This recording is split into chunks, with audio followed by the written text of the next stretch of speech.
Technology is the future, Gavin declared, raising his champagne flute at my farewell lunch. His polished smile never reached his eyes as he continued. With our new automated systems and AI integration, Northrise Apparel will be positioned to dominate the market for decades to come. He turned to me with that practiced sincerity they teach in executive coaching seminars. Let's give Vita a round of applause for getting us here. The conference room erupted in obligatory clapping.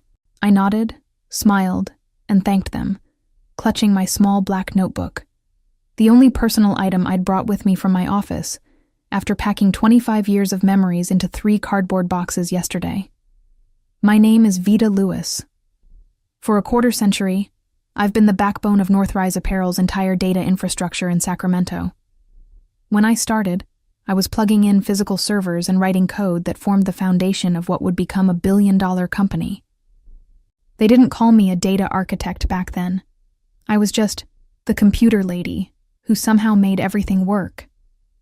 Vita has been with us since the beginning, Gavin continued, his voice carrying the enthusiastic cadence of someone who had joined the company a mere 14 months ago. She's seen us grow from a small regional distributor into the industry leader we are today. We wish her all the best in her retirement. Retirement. The word stung. I was only 59, and I hadn't chosen to leave. The decision had been presented to me as a fait accompli 3 weeks ago. The Nexus system will streamline our operations, Gavin had explained, leaning back in his ergonomic chair, referring to the new AI management system they'd purchased for what I later learned was $17 million. Your position is unfortunately redundant under the new infrastructure. All around me now, former colleagues averted their eyes, knowing what this farewell lunch really was. The ceremonial removal of an obsolete part. After decades of building their empire's nervous system, designing their inventory tracking, creating their customer database, programming their shipment logistics, I was being discarded because I didn't fit the sleek new aesthetic of Silicon Valley-inspired corporate modernization. I felt the weight of my notebook in my hand. Inside were 25 years of institutional knowledge, the backdoor fixes for emergencies, the manual override codes, the peculiarities of our custom-built system that no instruction manual covered. Information that wasn't stored in any cloud or server, only in my head and in these pages. To Vita, Gavin concluded, and to the future of Northrise Apparel. I raised my glass in response, hiding my thoughts behind a practiced smile. Little did they know, their future was about to get very complicated. I bought my house in Midtown Sacramento in 1998, when the company was still called West Coast Threads, operating out of a converted warehouse with 23 employees. Now, Northrise Apparel had over 7,000 staff across the country, and my modest 2-bedroom craftsman had appreciated to the point where I could sell it and retire comfortably if I wanted. But retirement wasn't in my plans. The evening after my farewell lunch, I sat on my back porch with a glass of wine, watching the sunset and thinking back on how I'd become the company's foundation without anyone fully realizing it. When Thomas Green first hired me, fresh out of a computer science program where I was one of 4 women in my class, he valued my methodical approach. You think of things the rest of us don't, he'd said. I need someone who sees the big picture. And I had. As West Coast Threads became Green Apparel, and finally Northrise, I designed systems that anticipated our growth. I built redundancies, created emergency protocols, standardized our data collection. When we acquired smaller companies, I integrated their systems with ours, preserving what worked while upgrading what didn't. Everything changed when Thomas retired 3 years ago. The board brought in Gavin Pollard, 38 years old with an MBA from Wharton and a resume full of tech startups, but no experience in apparel manufacturing or distribution. His first all-hands meeting set the tone. We need to disrupt ourselves before someone else disrupts us. Over the next year, consultants from Elstone Trading came and went, using phrases like digital transformation and AI-first paradigm. They interviewed me extensively, taking notes on how our systems functioned, what databases contained which information, how our proprietary software managed inventory across 5 distribution centers. I should have seen it coming, but loyalty had made me naive. The doorbell rang, jolting me from my thoughts. Through the peephole, I saw Eleanor from HR holding a basket. "Just wanted to check on you," she said when I opened the door. "The transition team realized we never got your authentication codes for the backup systems." The transition team being the 3 20-somethings tasked with deconstructing my life's work. "Everything's in the handover documents," I replied coolly. "The master list should have all the access protocols." Eleanor's smile faltered. "There seems to be some confusion about the legacy systems, particularly the warehouse automation interfaces." Of course there was. Those interfaces were custom-built, modified over years to work with our specific needs. Nothing about them was standard. "I'm sure they'll figure it out," I said, accepting the gift basket, but not inviting her in. The Nexus system is the future, after all. The first signs of trouble came a week after my departure. My former colleague Jerome texted me on a Tuesday afternoon. "Systems glitching. New team can't figure out why the inventory won't reconcile with the shipping manifests." I didn't respond. The next day, Bethany from accounting called. "Vita, we're having some issues with the quarterly reporting module. The numbers aren't matching what we're seeing in sales." "I'm sure the transition team can handle it," I replied. "The Nexus system is supposed to be state-of-the-art." "But it's still pulling from your database architecture," she pressed. "Nobody understands the connections like you do." I felt a twinge of sympathy for Bethany, who had always been kind to me, but I remained firm. "I've moved on, Bethany. My consulting schedule is already full." This wasn't a lie.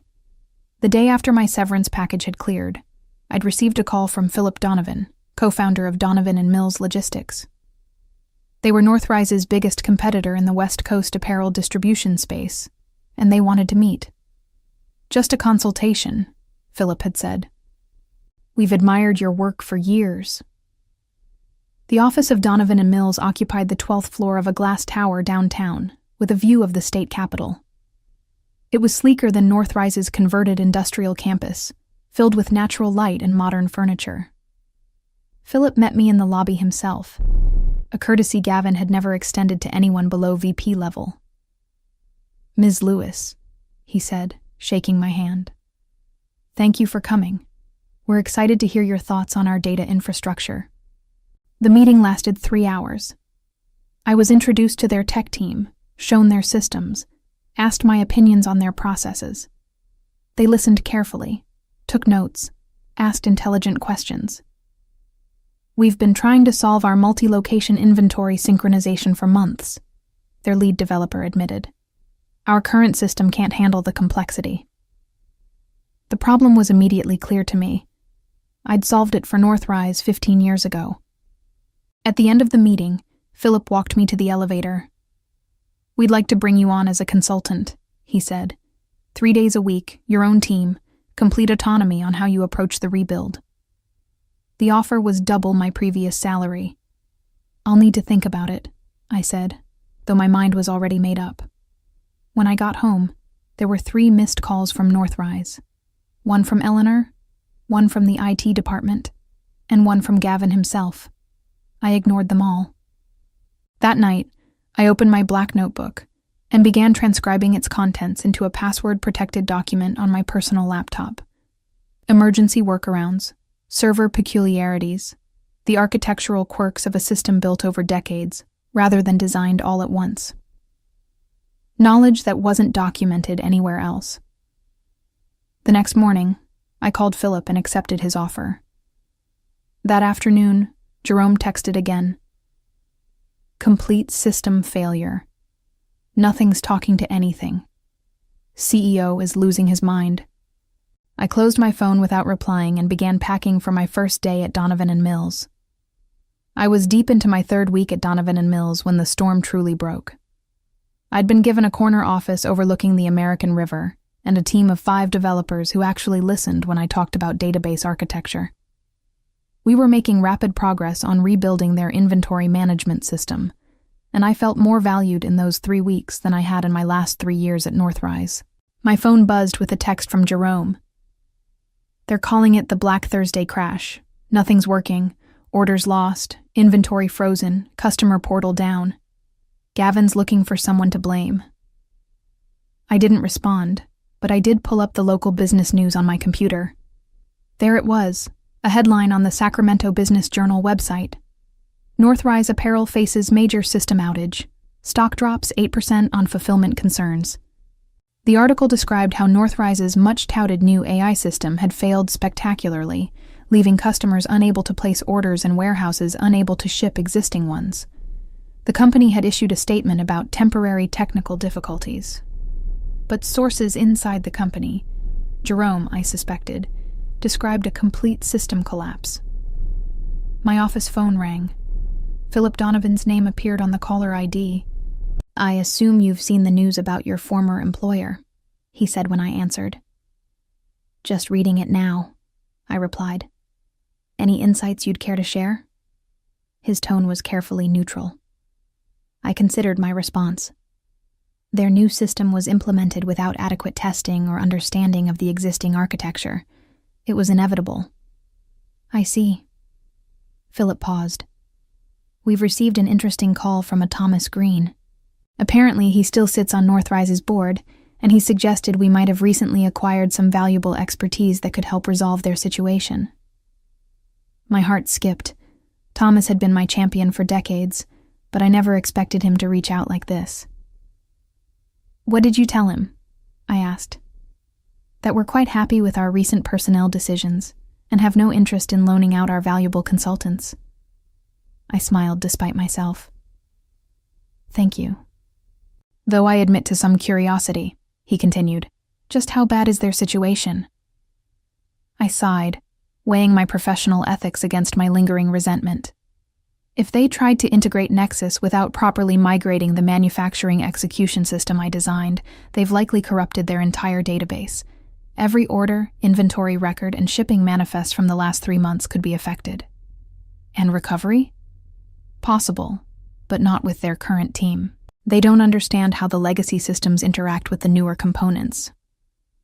We were interrupted by my assistant, who appeared at my door with an urgent expression.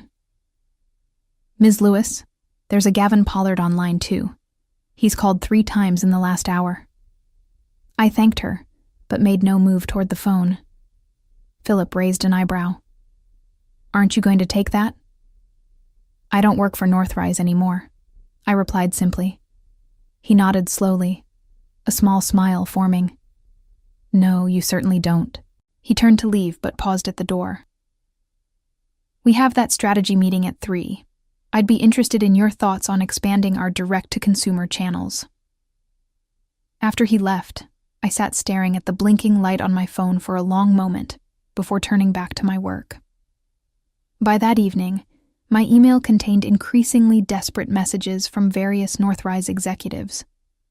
The most revealing came from Eleanor. "The transition team has admitted they don't understand how to restore from your backup protocols. Gavin is talking about bringing in external consultants at $30,000 a day. Please call me."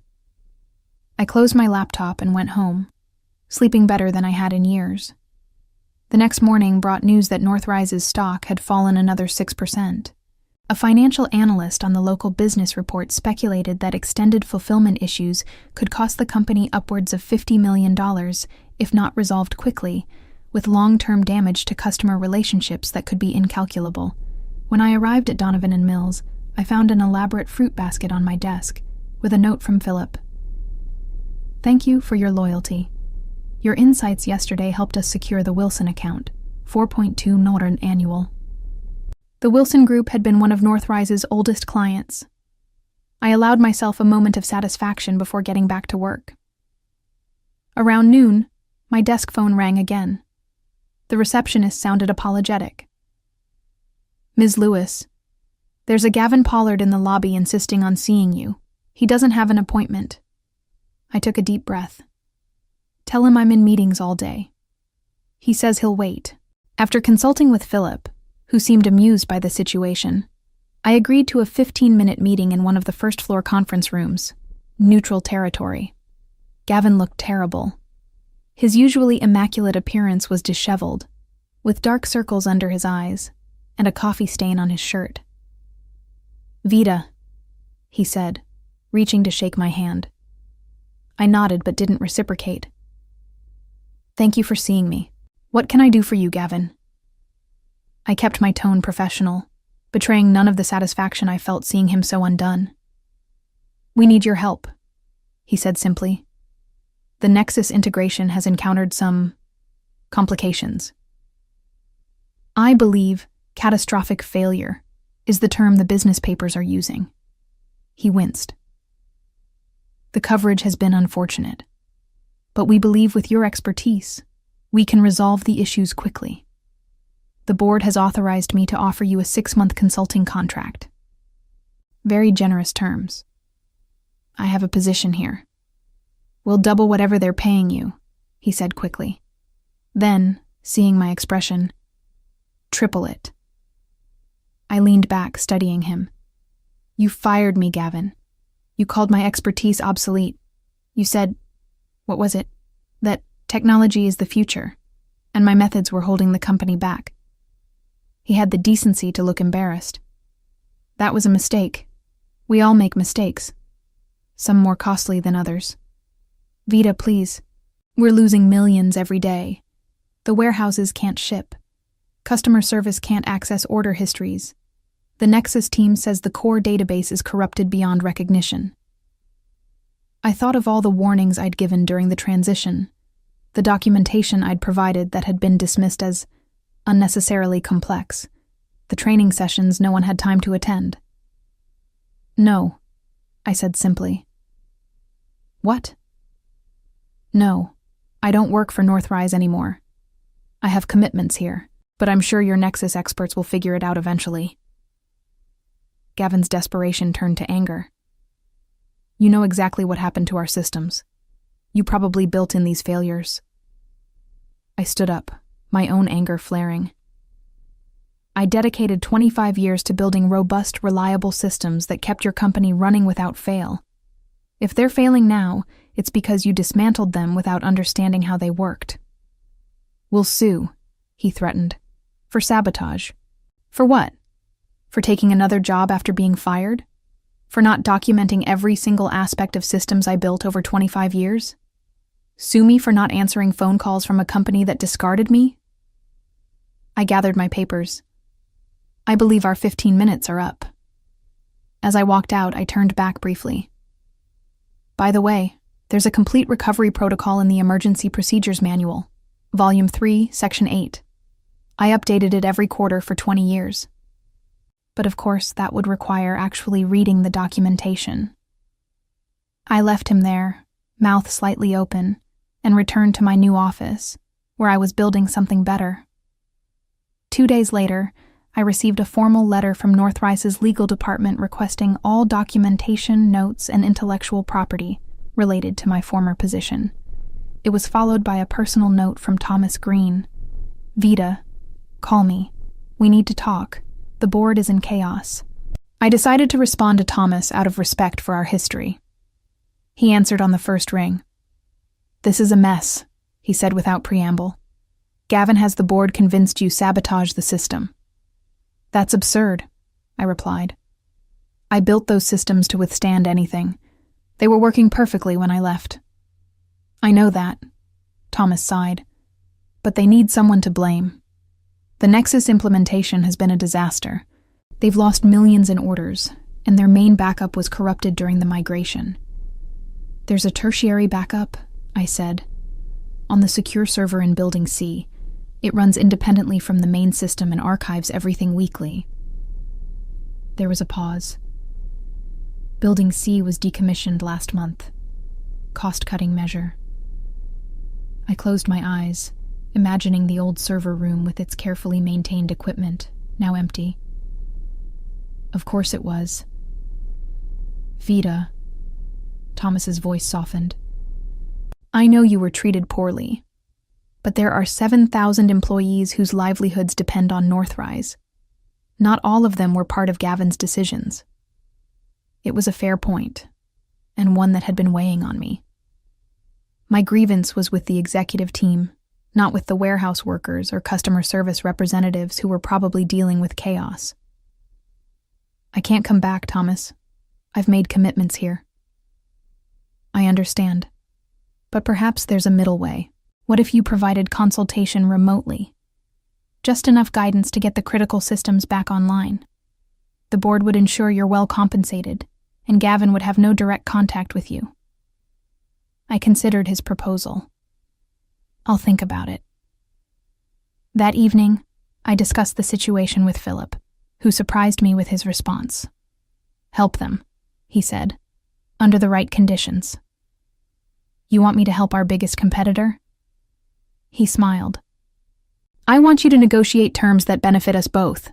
If you can get their systems running again while securing favorable terms for Donovan and Mills, that's a win-win.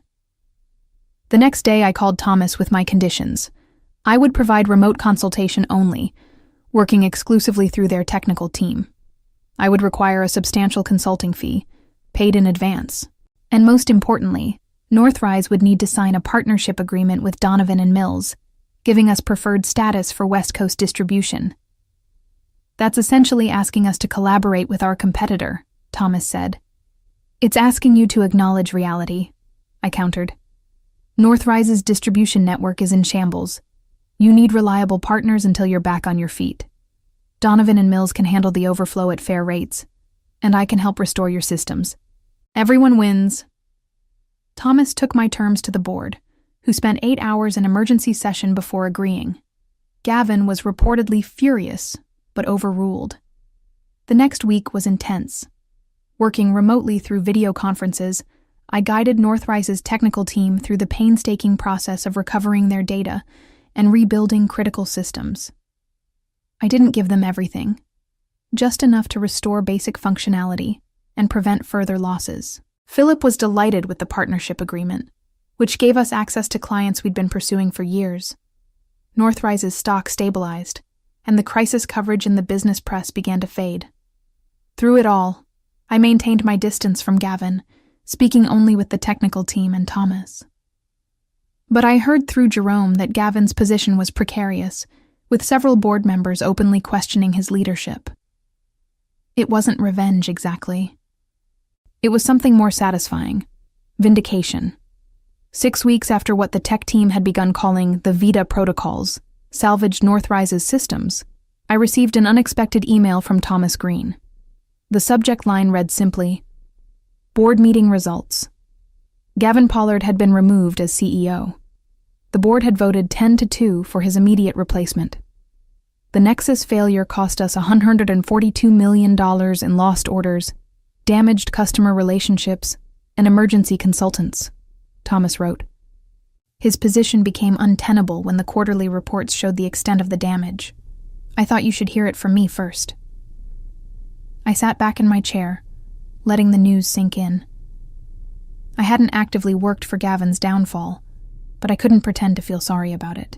His arrogance had nearly destroyed a company that thousands of people depended on for their livelihoods. Later that day, Philip stopped by my office. I hear Northrise is looking for a new CEO, he said with a knowing smile. So I've heard. They could do worse than to bring Thomas back temporarily. I nodded. He understands the business in a way Gavin never did. Speaking of understanding the business, Philip continued, the Wilson account was so impressed with our handling of their overflow that they've asked about making the arrangement permanent. That would be a $12 million annual contract, taken directly from Northrise, I observed. Philip shrugged. Business is business. And speaking of business, the executive committee is meeting tomorrow to discuss our 5-year strategic plan. I'd like you to present your vision for our data architecture. My vision? You've completely transformed our systems in just 2 months, Vita. The committee needs to understand what you've built and where you see it going. Your work deserves recognition. As he left, I turned to look out my window at the Sacramento skyline. In the distance, I could just make out the Northrise campus. Their logo still illuminated the main building, but inside, everything had changed. The company would survive, but it would never be the same. Neither would I. For the first time in decades, I was building something on my terms, with people who valued what I brought to the table. 3 months later, I attended the ribbon-cutting ceremony for Donovan and Mills's new technology center. My name was on the plaque beside the entrance.